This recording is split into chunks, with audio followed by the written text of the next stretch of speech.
हम आ जाते हैं फर्दर एंड एक्स्ट्रा टैक्स के ऊपर।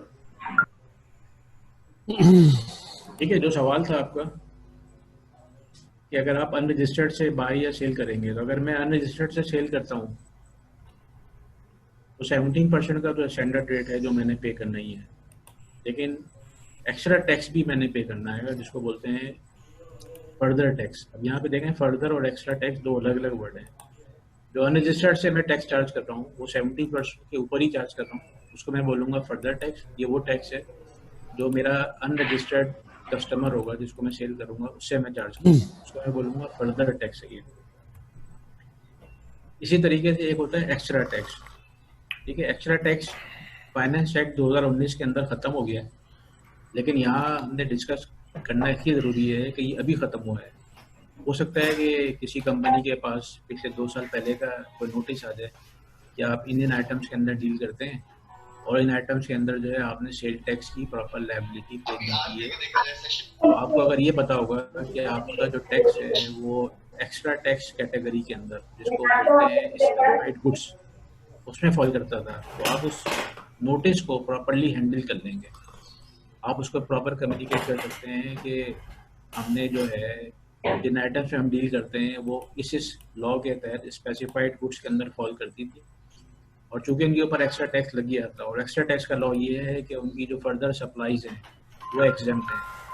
लेट सपोज, उससे एग्जाम्पल क्या है, ऑटो पार्ट्स, गाड़ियों के पार्ट्स हैं, एक्साइड, ये बैटरीज हैं। लेट सपोज एक्साइड बैटरी है। एक्साइड बैटरी के दो टाइप के कस्टमर्स हैं। एक कस्टमर तो इसका है वो टोयोटा वालों को बैटरी बना के देती है, सुजुकी वालों को बैटरी बना के देती है, और एक टाइप का कस्टमर उसका कौन है, वो है जो होल सेलर है, जो डिस्ट्रीब्यूटर है। तो देखें, जो सुजुकी टोयोटा को और सुजुकी को सप्लाई हो रही है वो आते हैं OEM कैटेगरी के अंदर, ओरिजिनल इक्विपमेंट मैन्युफैक्चरर कैटेगरी के अंदर। तो जब एक्साइड वाले OEM कैटेगरी के अंदर इसको माल बेचेंगे तो 17% सेल टैक्स चार्ज करेंगे। लेकिन वही बैटरी जब एक्साइड से निकल के होल सेलर या मार्केट, वाटर पम्प की मार्केट में जा रही होगी, सदर की मार्केट में जा रही होगी, तो वो जा रही होगी होल सेलर डिस्ट्रीब्यूटर को, जो आगे फर्दर इसको सेल करेंगे। तो FBR को पता है कि जब वो एक्साइड की बैटरी किसी दुकान पे जाके आगे बिकेगी तो वहाँ से उनको सेल टैक्स नहीं मिलेगा, क्योंकि वहाँ तक जो है डॉक्यूमेंटेड इकोनॉमी नहीं है इस लेवल की। उन्होंने फिर लॉ लेकर आए कि अगर यही बैटरी अगर OEM कंपनीज को जाएगी तो 17% सेल टैक्स पे करना है, अगर अदर देन OEM जाएगी तो वो 2% एक्स्ट्रा टैक्स जो है एक्चुअल जो मैन्युफैक्चरर है वो चार्ज कर लेगा अपने कस्टमर से। बोलना तो वो जो मैन्युफैक्चरर 2% चार्ज करेगा वो पे कर देगा FBR को, और जो बायर है वो बेसिकली फ्री हो जाएगा आगे सेल टैक्स चार्ज करने से। तो ये वाली कैटेगरी जो है एक्स्ट्रा टैक्स की, ये खत्म हो गई है 2019 के अंदर, लेकिन पुराने नोटिस आ सकते हैं, तो आपको पता होना चाहिए कि आपने 2% एक्स्ट्रा टैक्स जो है एक चीज़ बाय करने के बाद आगे सेल टैक्स क्यों नहीं पे किया था, क्योंकि आपकी सप्लाईज इस स्पेसिफाइड गुड्स के अंदर फॉल कर रही है। Special procedure. हेलो, जी जी, मुझे पूछना है sale tax special procedure rule सारे खत्म हो गए ये 2019 में? नहीं सारे खत्म नहीं हुए, 2006 अभी बाकी है।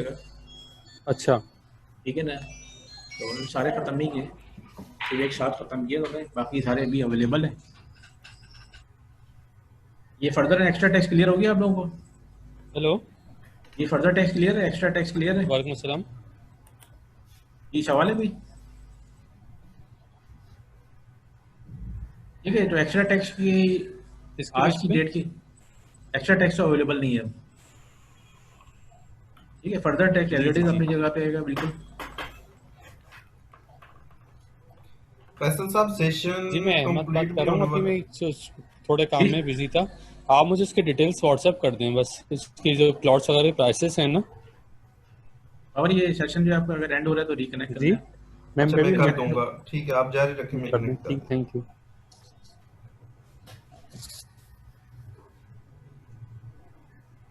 अच्छा, फर्दर टैक्स में कुछ एग्जाम्पशन हैं, ठीक है ना, कि फर्दर टैक्स जैसी बात है अनरजिस्टर्ड के ऊपर रहेगा, कि अगर जब अनरजिस्टर्ड को सेल करेंगे तो आपने फर्दर टैक्स चार्ज नहीं करना है। तो ये कुछ एग्जाम्पशन थी 648 SRO के तहत, जिसके अंदर जो है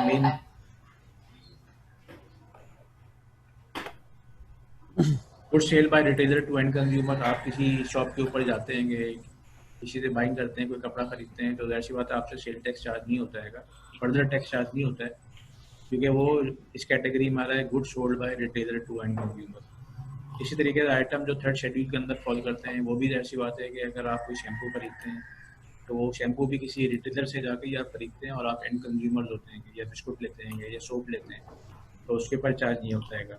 इसी तरीके electrical energy supply, domestic agriculture, consumer, कुछ एग्जाम्पशन उन्होंने दी हुई है जिनके ऊपर फर्दर टैक्स अप्लाई नहीं होगा।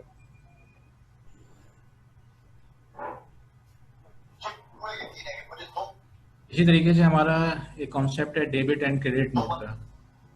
अभी तक जो चीज़ हम पढ़ रहे हैं वो इसलिए पढ़ रहे हैं कि जब हम रिटर्न की फाइनल कैलकुलेशन करने जाएं तो हमें बेसिक चीज़ें पता होनी चाहिए। इसी तरीके से हमें ये भी पता होना चाहिए कि जो पिछले महीने हमने सप्लाई की थी या खरीदी थी या बेची थी, दोनों सूरतों के अंदर कोई ऐसा आइटम तो नहीं है कि किसी को मैंने माल सेल किया हो, उसके पास से वो डिफेक्टिव गुड की सूरत में वापस आ गया है, या मैंने किसी से बाय किया हुआ है और बाय करने के बाद अब मुझे पता चला प्रोडक्शन वालों ने बताया कि इस माल के अंदर फॉल्ट है, तो वो माल जो है वापस चला गया। तो ये इन्फॉर्मेशन मेरे पास पूरी होनी चाहिए वापस डेबिट एंड क्रेडिट नोट की, जो कि नॉर्मली मिस हो जाती है। मेरा क्रेडिट होगा डॉक्यूमेंटेशन की वजह से, बाद में उसको एक्सेप्ट ना करे कबूल। प्लीज कोई सवाल है आपका?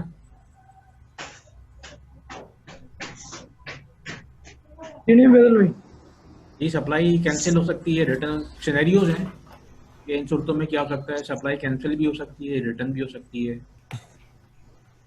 कई बार ये होता है कि रेट का मसला आता है कि भाई पीओ जो आया था वो आया था ₹1 के ऊपर, ठीक है, आपकी कंपनी के अंदर उसकी जो बिलिंग है वो ₹1.20 के ऊपर हो गई, तो फिर जाहिर सी बात है वो 20 पैसे की जब आपने एक्स्ट्रा बिलिंग की है तो वो बिल आपको सही करवाना पड़ेगा। तो प्रॉपर आपके पास चीज़ें सारी आप शुरू से मैनेज करके चल रहे होंगे तो ये प्रॉब्लम सामने नहीं आएगी। तो ये प्रॉब्लम्स ऐसी हैं जिससे आपकी काउंटिंग बड़ी मुश्किल होती चली जाती है। सर एक सवाल है और, जी बोले सर ये रिटर्न फाइलिंग के बाद भी कर सकते हैं डेबिट और क्रेडिट जो है? ये रिटर्न फाइलिंग के बाद ही करेंगे। और अगर अगला बंदा जिससे कर रहे हैं हम वो एक्सेप्ट नहीं करता, हम क्रेडिट कर देते हैं हमने रिटर्न में, वो अगर एक्सेप्ट नहीं करेगा फिर क्या प्रोसीजर होगा? इसमें ये है कि देखें ये जब तक पहले ये सिस्टम स्ट्राइप का सिस्टम नहीं आया था उस वक्त तक तो ये चीज़ चल रही थी। बिफोर स्ट्राइप सिनेरियो के अंदर तो ये चीज़ चले मैनेजेबल हो जाती थी क्योंकि दोनों साइड का रिकॉर्ड इंटरलिंक नहीं कर रहा होता था। लेकिन जब से ये स्ट्राइप सिस्टम आया है, अगर आप डेबिट नोट पास कर रहे हैं तो उसका क्या मतलब हुआ कि आपने टैक्स का कोई बेनिफिट ले लिया उस महीने के रिटर्न के अंदर। जैसे ही आप डेबिट नोट पास करेंगे, आपको एक एग्जांपल आगे दिखाएंगे अगले पोर्शन में, तो उससे आपको इनपुट के अंदर बेनिफिट। आवाज कट रही है फिर आपकी। अच्छा मैं इसको भाई आपकी मेरे ख्याल में आपने मेरे को थोड़ा ठीक कर दें, बाकी आवाज तो ठीक आ रही है। आप कीजिएगा कि फिर इसका डेबिट कर दें, ये जो हमारा अगला सेशन होगा सेल टैक्स रिटर्न का जो पोर्शन है उसमें ही कवर हो जाएगा। सर एक चीज मुझे ऐड करनी है। जी बोले सर ये मिनिमम टैक्स आपने बताया कि क्लेम नहीं हो सकता, लेकिन मैंने पढ़ा था कि क्लेम हो जाता है। ये इम्पोर्ट से 3% वैल्यू एडिशन होता है, ये उसको क्लेमेबल है ये आउटपुट के अगेंस्ट। इसके अंदर देखें 2 सीरीज चल रही है, पढ़ा रहे हैं। हाँ, ठीक है ना, ये ठीक है। जो ज़्यादा ऑडिट के अंदर प्रॉब्लम्स आती हैं वो इसी सूरत में आती हैं कि आपने जो 3% वैल्यू एडिशन टैक्स दिया है वो बेसिकली आपने दिया ही इस पर्पस के लिए है कि आप जो है इसको क्लेम, ये कॉस्ट का पार्ट बनाना है उसको।